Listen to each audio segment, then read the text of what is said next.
basically mentoring your child well past the age of 18.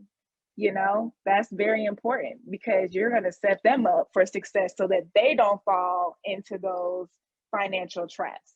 I know me, when I got out of high school, I had like 10 letters of credit cards. They just waiting for you. And most people don't teach your child about credit card and managing that, having to pay that right off. You know what I mean? And so I had a credit card and I ran that thing up so fast and I didn't even recognize the interest that was on it. So once I finally paid it off, I cut that thing up. I cut it up. But anybody else? Anybody else? Miss Tanaka, I'm picking on you. Better quality of life would be, I guess, making sure that my debt is all paid up, making sure that outside of the post 9/11 GI Bill that my child has for college, that I can cover the gap um, from what would be left over. Uh, Once I get out of the military, being able to settle and buy a house and being able to pay that off reasonably. Well, not take 30 years to pay it off. Let's just say that. Right. That's awesome. I'm right there with you with the house thing. So I understand. Okay, so real quick, I wanted to show you that 21st century wealth tool that I mentioned. It's called an IUL. What is an IUL? Well, I'm glad you asked.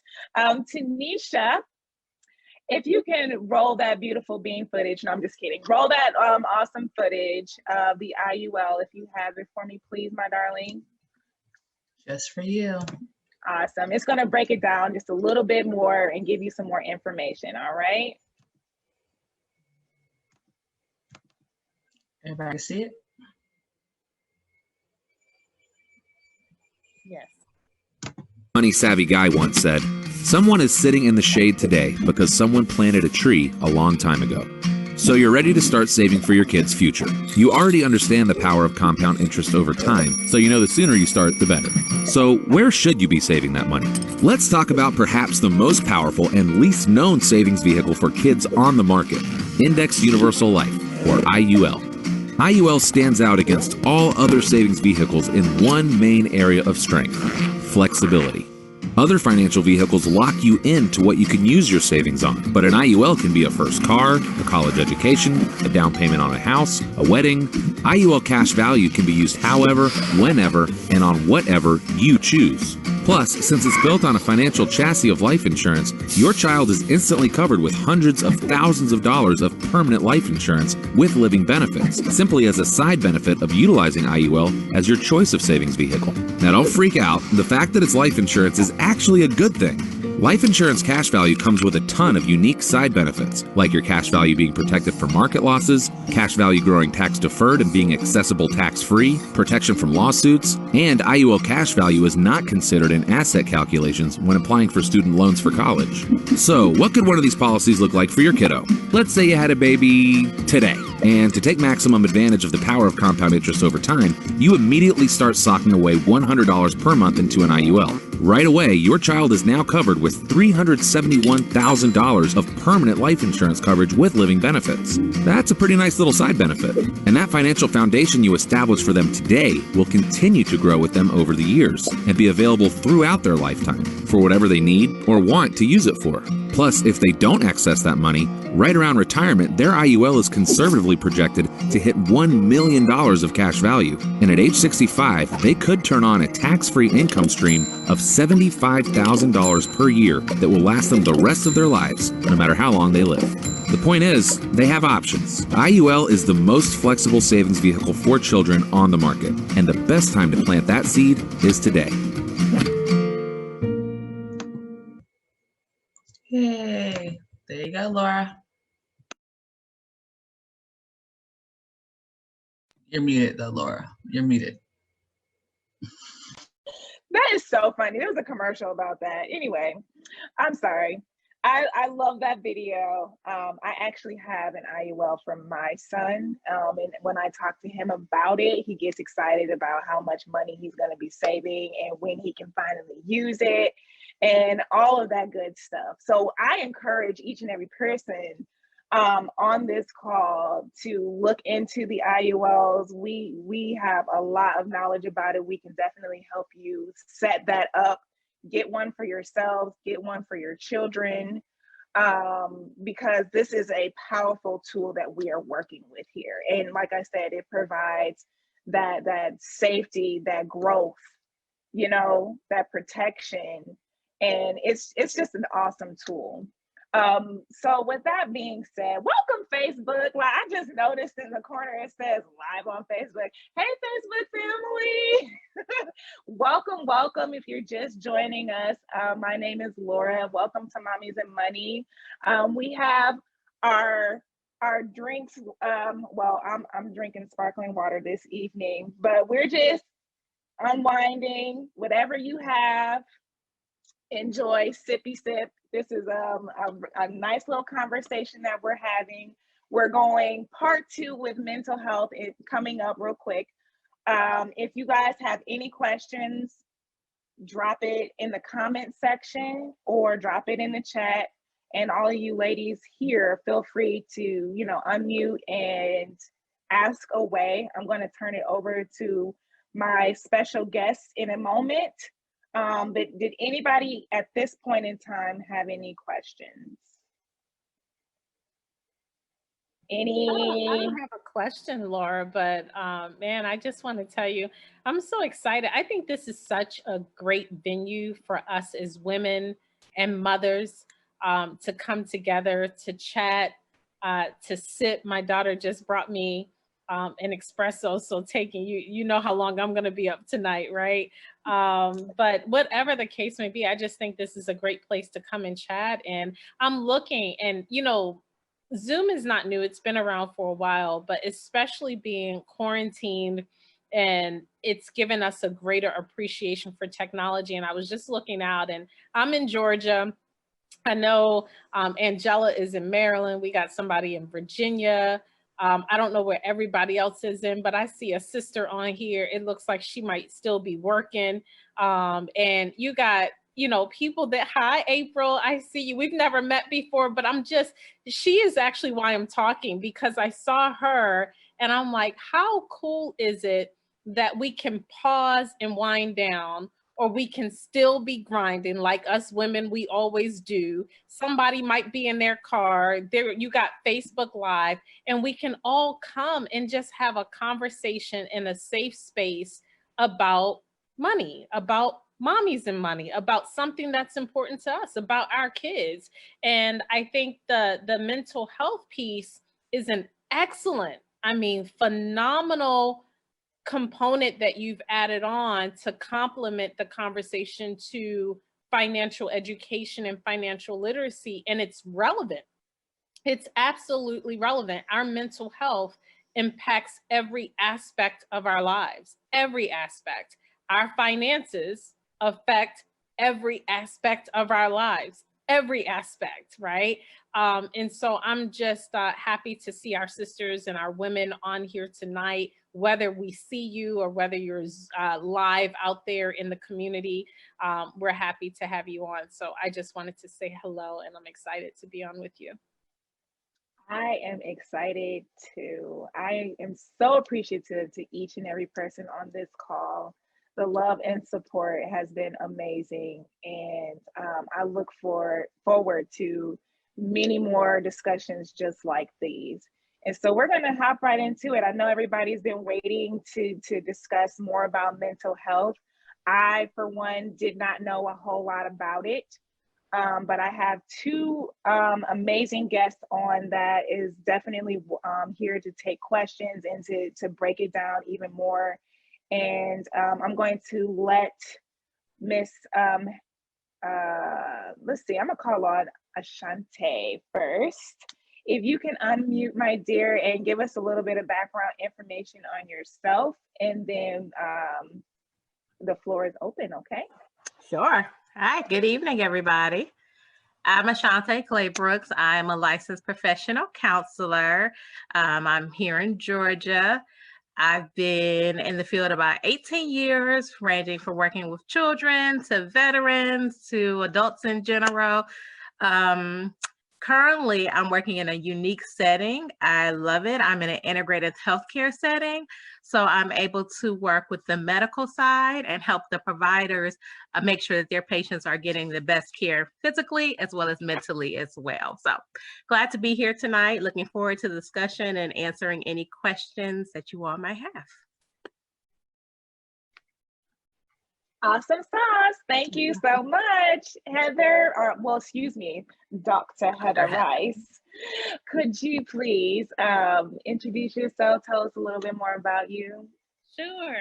Hi, everybody. Nice to see some of you again that joined in last week. I'm Dr. Heather Rice. I am an assistant professor and researcher at Cleveland State University. My research focuses on infant and maternal mortality in African-American women. And I am also a pediatric nurse practitioner, and I work in child and adolescent psychiatry. And I'm excited to be back and have a wonderful discussion again, a continuation of some of the things we discussed last week. Awesome. Thank you too for joining me. I am so excited about y'all being here. So my first question to kick off the night, I was asking you, Ashante, what kind of, well, I know you mentioned stress management. What does that look like with your parents, with the parents that you come in contact with and with their children? Well, of course, as women and as parents, we tend to carry a lot for our families, whether we're single mothers, whether we have spouses, no matter what, you're still going to carry a lot. And so what ends up happening is you see a lot of parents, yeah, they're stressed, they're overwhelmed, have a hard time organizing, being on track with things. Anxiety, depression comes from it. And so one of the things that you see is, of course, when we're not managing ourselves well, it trickles onto our children as well, where they also have anxiety or acting out or yelling and screaming. So our behaviors reflect on our children. So you see a combination of that going on with a lot of families and with us. So I think as mothers, it's just important for us to know how to manage our stress. We touched on it a little bit. Dr. Heather touched on it a little bit last week when she talked about, the self-care component and being able to take care of yourselves is extremely important as women, as mothers, to make sure that we're taking care of ourselves. So that could look differently for everybody. Your schedule may be hectic, but it's important, even if you find that 5 minutes to take that moment to reset for yourself is very important. And that looks different for everybody. Some, it may look like prayer and meditation. Some may be doing some mindfulness relaxation exercises. Some may be putting on some music that kind of just takes them to a different zone and let them zone out and for a moment so that they can come back, and maybe tasting your favorite chocolate or your favorite snack or something like that. And yeah, that's mine too. And I have to be careful for it, but it's important to be able to do it. I have a parent that I always tell, she loves Godiva chocolate. When your 3-year-old is having a tantrum and you can't take it, she has her special stash and she's allowed one Godiva chocolate, but she has to be mindful when she eats it.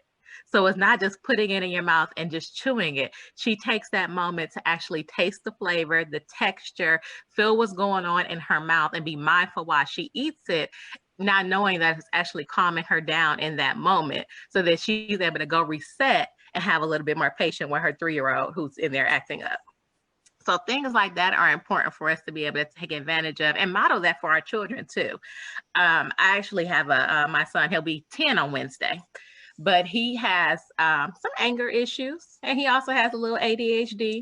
He has ADHD, not a little ADHD, but sometimes he has a hard time regulating himself, where he gets upset easily, and and I've taught him how to do some deep breathing, how to just take some deep breaths to calm himself down, so he's not getting upset.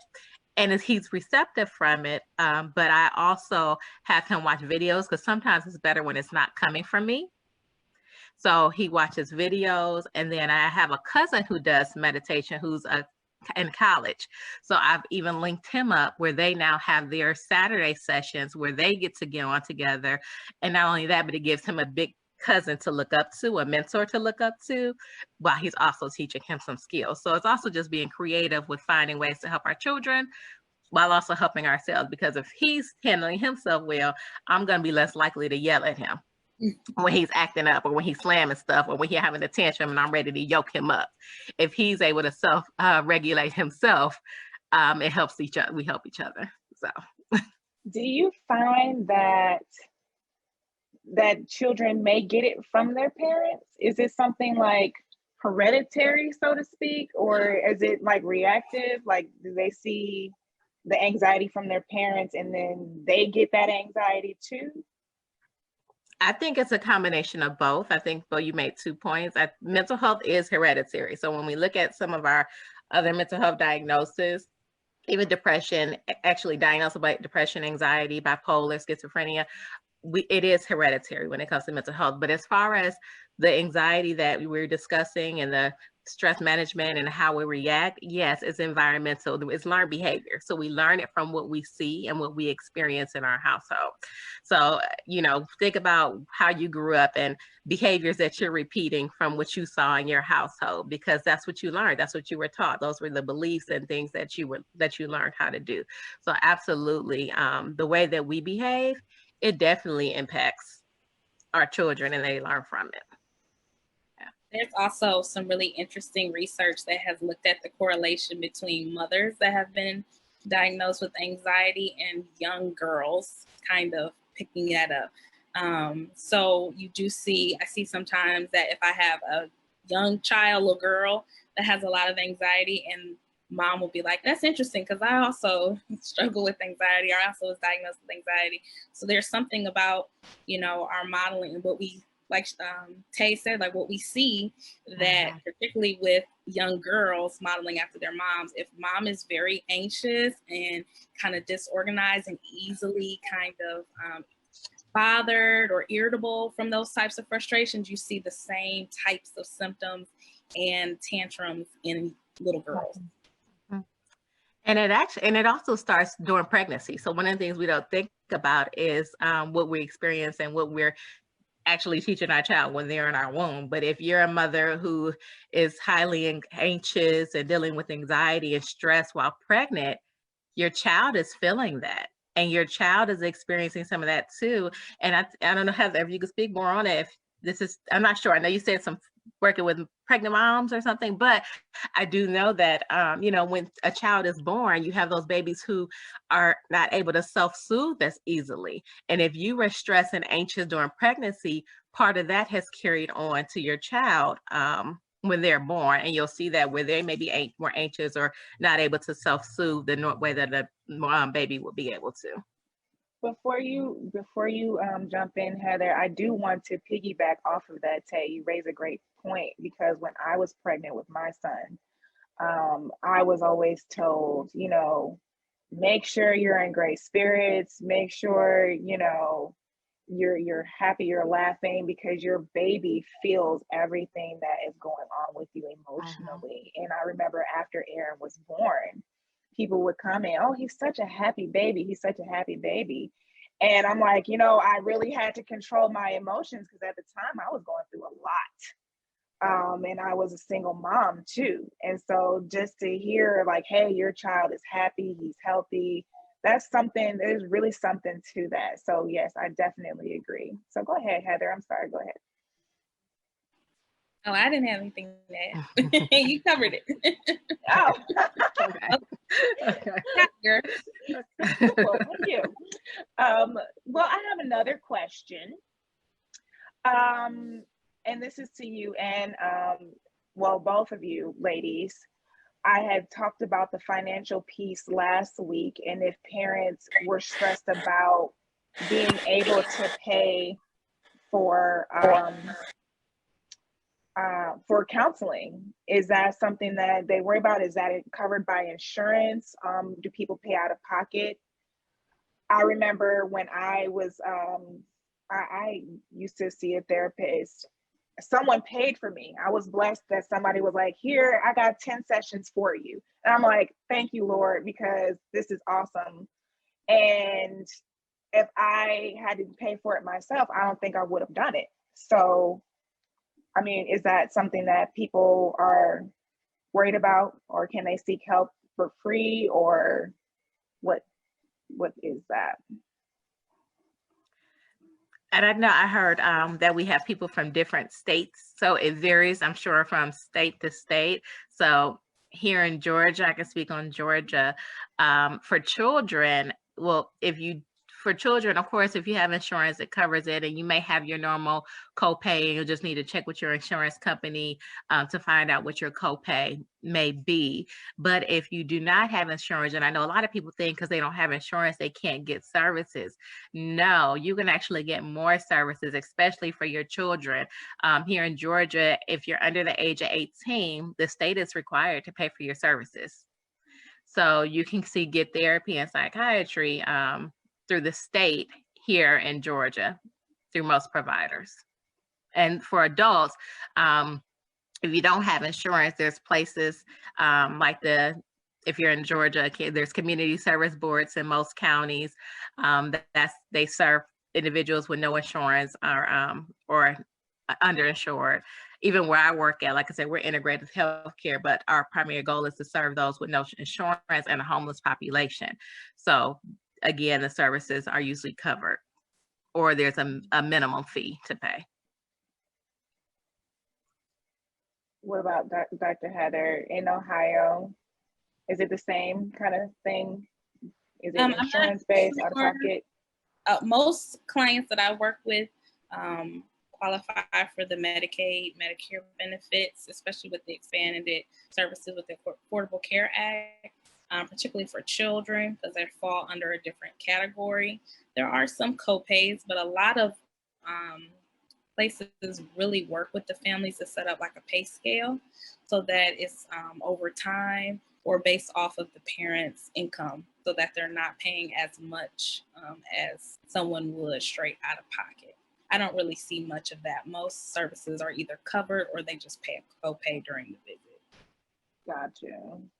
Which is so helpful because you don't want barriers in place to prevent you from being able to seek the assistance that you need. That's just another added stressor that no one needs, you know. So that's awesome that Georgia has that in place.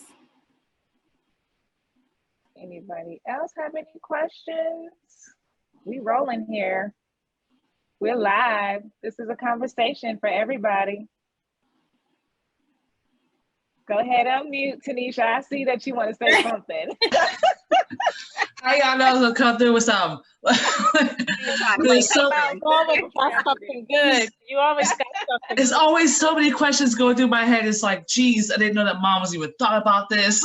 Like, oh, Tatum brought something up to me. Like, I'm like sitting here thinking, so was my mom a little bit bipolar, or was that just something? Did I get that? I don't even know, but the strength that woman had, and as I'm not a mom just yet, so I know most of the time you guys hear me all the time. I'm a mom. I'm an MIT, right? I'm a mommy in training.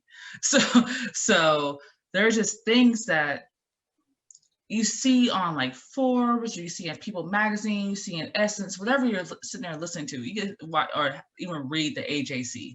But there's always something that has something like moms do this, do that, do this, but no one can pinpoint where mom is actually stressed out. Is that like an issue? Like, is it because it's like always the child, or is it like the outside effect, like inside the house, but they don't want to tell you about it? Like, what are all the majority, like what issues do moms have to actually go? Like, we know some, like I know some of them, right? But like financially, I always thought that moms took care of everything. So when it came to like long-term care, and when it came to like having a backup plan, mothers were always on top of that. So maybe you could just help me out, get some clarity. Like, I guess not all mothers are like that. Because like Dr. Rice is like, nah.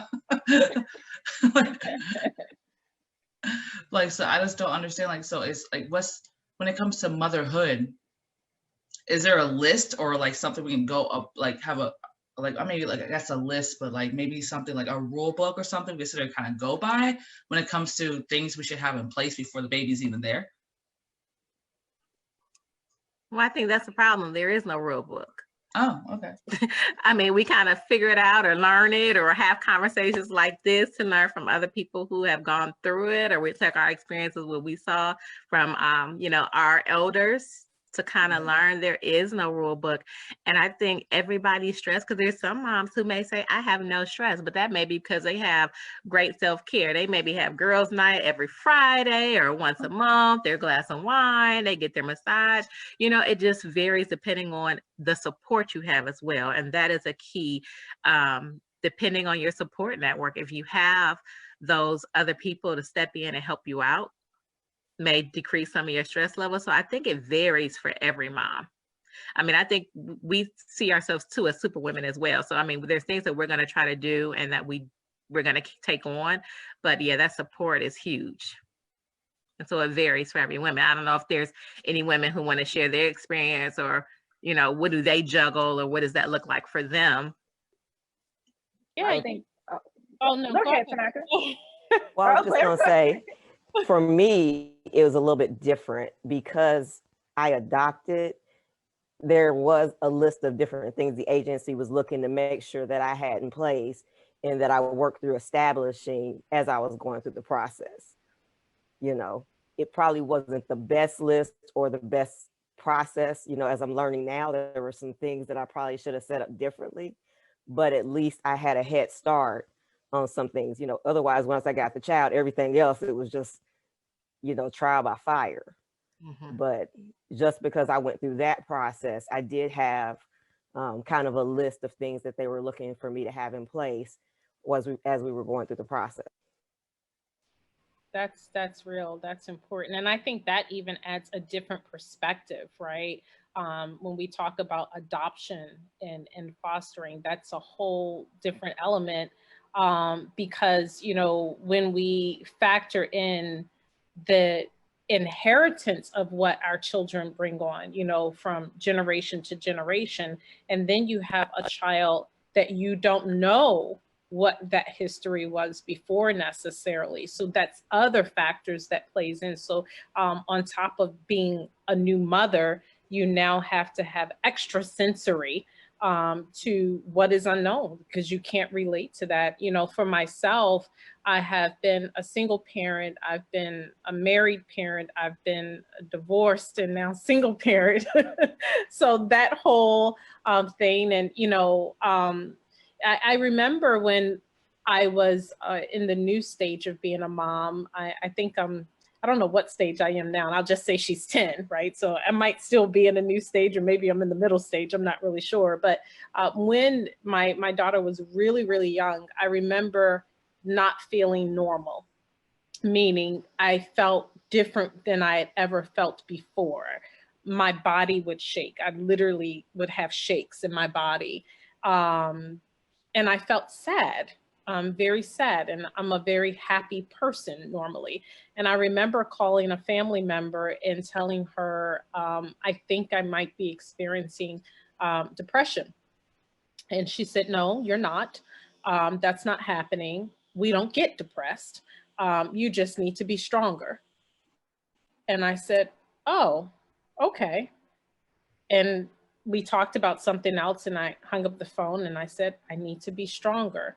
And I think that caused more of a breakdown because it's challenging the expression of being the superwoman. So having a career even different from a job where you get to check out, right? So I'm gonna go here 7 to 3 or 9 to 5, but working for yourself, building a business, helping others, taking care of a child, being a single parent, going through legal issues, it can become very stressful.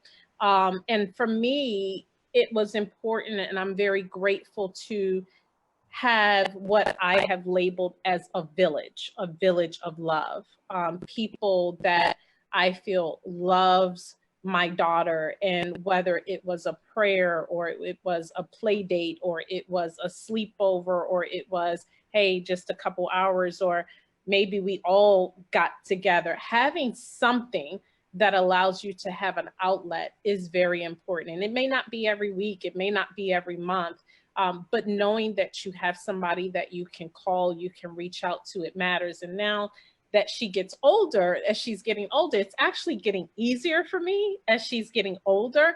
And I have people say, well, there'll be something else. You'll have different phases to this thing, right? But I speak in the affirmative. I speak good things. People told me I was going to have terrible twos. I said, no, we're going to have terrific twos, right? And we had terrific twos. So now, my friend mentioned the chocolates, right? I love to eat. So I got really excited when you talked about chocolate. I love food. I love ice. I love Starbucks. And the darker the chocolate, the better. But now I find I like alcohol swabs, right? So I have alcohol swabs that soothes me. I listen to calm music. I smell things, whatever it is, that's my thing. So I can be driving and traffic is stressful. I'll reach and pull an alcohol swab and just start smelling my alcohol swab or smelling my little scent. I keep scents near me. So you got to figure out what works for you. And I love massages. You know, Femi, she met one of my therapists. Shout out to Solomon out there on Facebook. I know this is Mommy and Money, but you know, figure out what works for you and do it on a regular basis if you can. I agree. And you said it, that village is a big help. The bigger the village, the better. But when you have that support, it just makes things that much easier.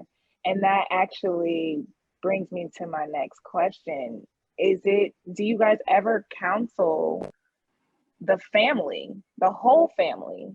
Do you find if it's better to counsel the whole family rather than just the adult or the child? What is better when it comes to seeing some type of results or helping that person, helping that family? Either one. Children, if you only focus on the concerns that the child have, you miss an opportunity to really impact and have a great influence on the whole family. Because once you shift the behavior of one family member, whether it be the child, the parent, the father, or brother or sister, you'll begin to see the entire family begins to slowly make shifts as well, and it can change a family unit. So if I only focus on where the problems are, you tend to miss what's really causing it. Because when you get to the roots of the issue, it's rarely the person you're treating. It's usually something else going on that then gets exhibited in this behavior, particularly in kids. I try to get people to understand that just because children are listening to what you're saying that is at an adult level, they don't have the level of comprehension and the extra lived experience that you take for granted. So saying things such as, you just don't appreciate what I do for you as your parent, let's say. No, they don't, because their life experience is so limited that you saying that at that time is really just frustrating you more, because they don't have the understanding. They hear you. Maybe they can say, oh, I know what you said. They can repeat it back, but their lived experience is so small and so, limited, really, that the level of understanding that you're seeking from an adult perspective is tough. So I usually start with discussing the concerns you have with the person in the family that's the most disruptive, I'll say. But then I began to move around other people in the family and begin to, let's get more into this and that, because also if they're not buying in and reinforcing what you're asking the patient to do, so if you're asking them to do deep breathing, but no one else in the family practices that when they get upset, then for the person who's trying to incorporate that new coping skill, it looks like to them it's not working because no one else in the family practiced it. So you have to teach it to the patient, the child, then the parent as the reinforcer. And then if there's other kids, you can't have the one when they get upset, they go deep breathe and use sand, and then the other one tears a room up. Like it's not gonna work. So in most cases, it has to be the family. Like if you really want to get to some real positive changes, the more they buy in, the better for you as, you know, the provider. It makes your job a lot easier. Mm-hmm. Yeah, I completely agree. And actually, and I'm using personal experience that I was thinking about too, because as I was talking about my son and teaching him the meditation, it's funny because yes, my 4-year-old daughter will tell us now, tell my son, Philip, just breathe. Or if I'm getting upset, she'll tell me, Mommy, just breathe, and you'll see her doing it. And so it also teaches accountability. And so when a child or a parent leaves that therapy session, it has to be practiced in the household, as she was saying. It's a coping skill and a behavior change. And so that whole family, you have to be accountable for each other to teach each other. So as you were saying, the whole family has to learn. It made me think about even my own household and things that we've done here and my daughter. And they learn at a young age. And I think sometimes we miss that opportunity with our young ones. And so Tanisha, think about this as you have babies, teach them young, because we miss that. We think, oh, they babies, they don't know, they don't understand. No, they're learning. And actually, usually by the age of 5, they develop the personality and who they're going to be. So we wait till they get to that age. No, you have to start at that infancy to 5 age. That's where you can really do the most work and teach them with the behaviors that you want them to display as they continue to get older. Yes, they can learn new things, but that 5-year period is an important period. That's awesome. That's a powerful nugget right there, because a lot of parents don't think about that. And as we talk about teaching our children principles, we need to teach them those financial principles. The sooner they get it, the better off they'll be. But really, it starts with us as the parent. That's what we've been talking about this whole time. When we get it, then we can pass it on. When we do better, then we can teach our kids to do better. Then we're breaking those cycles of those generational curses. And like I was talking about before, falling into those financial traps. We know better, so we're going to do better. Therefore, our kids are going to do better. So that's real good. I love that. Anybody have any final questions? We're going to be wrapping up very soon. Angela, Miss Shanita, I see y'all out there. Y'all kind of quiet this evening. Don't let the live fool you now. Don't let it scare you. It's all good. You've been doing such a wonderful job. I think April has a question. Go ahead, Miss April. I didn't get to say much because I've been working, but I did hear a bunch of points you guys made, and my situation is kind of unique. I'm not a single parent, but my husband had 5 kids already before I had my baby. So I've been a mother to my stepkids for years, and my 11-year-old daughter, I've been raising her since she was only a year old. And right after I had my son, who's 3 years old now, she was diagnosed. I was dealing with postpartum depression, and then my daughter was diagnosed with type 1 diabetes. So then, it kind of caused, issues in the home, and it caused me to get into a deep depression. And then I had my mother-in-law living with me, and she wanted to control my house. And, I didn't want to say too much because she was his mother and all of that stuff. So I know we as mothers and business women, we can go through a lot and not have anyone to talk to, because our family members do tell us that, oh, we don't get depressed, and oh, we don't talk to therapists, and we don't. But I did find a group that I started going to for mothers, for new moms, and it was like a sister circle that I would go to, and it started like 7 p.m. and they had like like a licensed daycare teacher that would keep the kids upstairs while we kind of sat around as adults and had an adult conversation with other mothers that were going through the same things we were going through. And it was very therapeutic for me to have someone to talk to. So I do understand a lot of what was said tonight. Some of the things I didn't hear, but because I'm working. That's okay. We got you. We'll reach out to you for sure and make sure you get that information that was discussed. But you are a strong woman. You are beautiful, and we appreciate you being here. And like Tay said, there is help for children under the age of 18 free to you. So if you want to take advantage of that, we can reach back out and get more information on that as well. Okay. Yeah. All Hey, well, right. thank you for sharing that. I thank you for stepping in and sharing that. And just like what Heather said last weekend, you know, your mental health is just like your physical health. Just like you go to the doctor and get your physicals every year, it's important to do the same thing for yourself mentally. You have to get those checkups because sometimes we think we're handling it the best way we can, and we may not be. So it's okay to talk to somebody that's neutral, who's not going to judge you.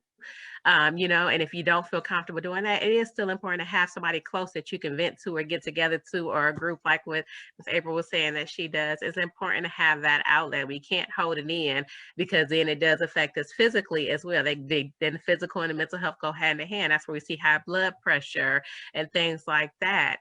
Depression and blood pressure, anxiety and blood pressure, stress and blood pressure go hand in hand. So we thinking about, I got high blood pressure. I don't know why I'm eating good. I'm doing this. Well, what's going on with you mentally? Yep. So, And I would just like to say again, which you're saying that you need to get your checkup and make sure your mental state, I would say the same thing for your financial state, because we don't do that for financial state. And that could lead to us being to the mental state. So we want to make sure that we do get those financial checkup. And that's, you know, there's a lot of expert on this call who would love to help with that piece of it. So it's the whole holistic. How do our mental health affect our finances, or how do our finances actually affect our mental health? So it's a circle. It's all like one body, just It like is. like with your body. Everything is connected. Everything is working off of the other. And so I think this has been an amazing hour of power. I again thank Dr. Heather Rice, Ashante Claybrooks for being on the call. We're going to wrap this up. Any final comments or questions? But go ahead, Tanisha. Okay, so Ashante, so Laura, did you say that Tay sat there and said that it is actually free for therapy for the under the age of 18 in Georgia? If your child does not have insurance, yes. Usually what happens is they'll try to run them for Medicaid, and if they don't qualify for any form of Medicaid, then yes, they will pay for the child to receive services. Okay, and then this is going to be outside the subject. So how long has this been going on? Because I think I might have had some issues when I was 15 years old, but I never got them resolved until I got older. Well, I've been in Georgia since 2007, 2006. So ever since I've been here, I know that it's been the case. Okay. Then some people get some definitely new Christmas cards this year. So thank you so much, Tay. I appreciate that. Real quick, everyone, I am dropping in the chat, inviting all to workshop. We have financial workshops. They are always in rotation. They are every week, a couple of times a day, actually Monday through Friday. So with that financial piece, we want to get that financial education. We want to get that financial foundation. And so there are classes that we can take that are free to you. Again, I dropped it in the chat. I'll be in touch with you guys. Feel free to reach out to myself if you have any more questions as well. And anything else, Dalitha? I know you were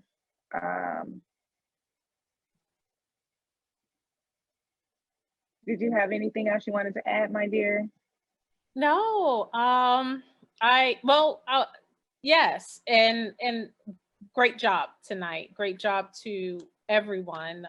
Special thank you to our therapist and counselor. I hope I'm giving you your proper title, Ms. Ashanti Clay Brooks. Thank you for being on. Dr. Heather Rice, we appreciate you. Laura, the visionary of Mommies and Money, from your heart to all of those that are watching and that will be able to touch this message. We appreciate you and all of our campaigners that are on, and Tanisha for making sure that we can keep our technology in place and being able to share this campaign with Laura for Laura to birth this baby. My hope and my prayer is that we can continue the conversation, the dialogue, for all of our women, for all of our mommies or mommies in training, that we can broaden our platform to invite people to have a seat at the table for their families, understanding full well that when we begin to talk about these issues with women, whether we have birthed children or we love our children or we care for children,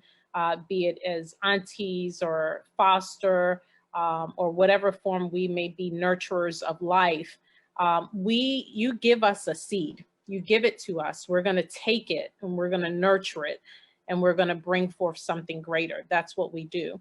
And so the prayer I have tonight is that in our mental health, that the seeds that we have received tonight, that we will take it, we will ingest it, we will nurture it to become better, to become wiser, to become stronger and gifted and grow it to another sister, another woman, another mom. And with our finances and our financial education, that the call to action is that you will attend workshops, you will come partner with us in this journey of financial education, financial literacy, join the cause, grow the seed, and allow it to be a part of your platform, whatever it may be, whoever it may be listening, whether it's our youth, as Sheena has taken it and made it into Financial Parenthood Academy, whether it's mental health, whether it's community, whatever it is, building bridges and building community, that as women, we work together to do something great for our nation. And that we extend our arms across all barriers and continue to reach out to grow more and to grow stronger. So happy holidays to each of you. I don't know what's in store for next Sunday. I'm sure it's going to be great. So come back, and for whoever is not on, join us next week, Sunday at 8 o'clock, wind down with Mommies and Money with Miss Laura Whedon. Thank you so much. Thank you all so much for joining us tonight. Yes, come back and invite more people. We want to see all of your beautiful faces. Those watching on Facebook Live, come register with us and be a part of our panel, be a part of our discussion, ask those questions that you want answered, and just have a wonderful conversation with us. We are here. It's all love. And have a great night, everyone. Miss April. I don't think you can hear me. Tanisha, did we put the registration link in? Registration for like registration for next week. Yes, it's going to be the same as it was this week. You can go to. Excuse me. Pardon, one second. For you guys, so you can just easily access it. That's a great idea. Thank you, Angela. Yes.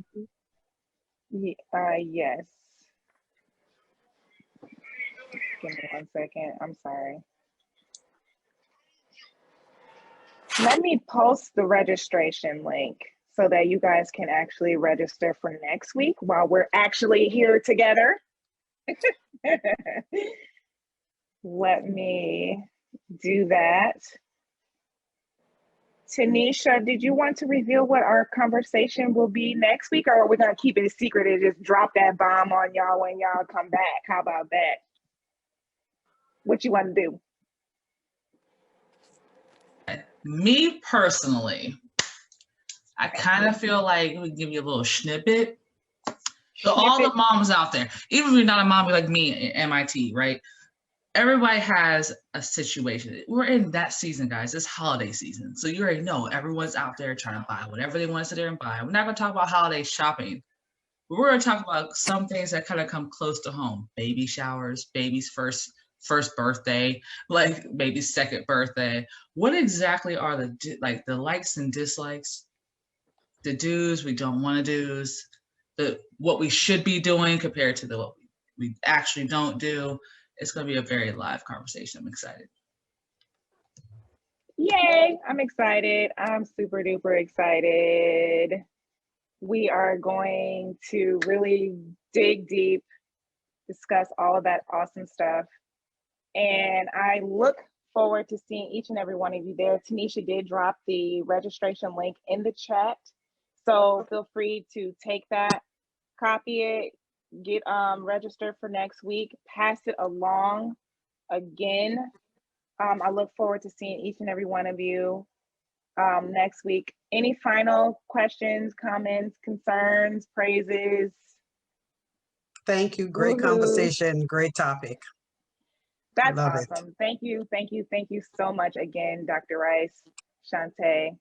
You guys have been amazing and very knowledgeable and just giving us those nuggets. Because like I said before, I didn't know a lot of that about mental health. So thank you for opening up my eyes and thank you for sharing everything with us.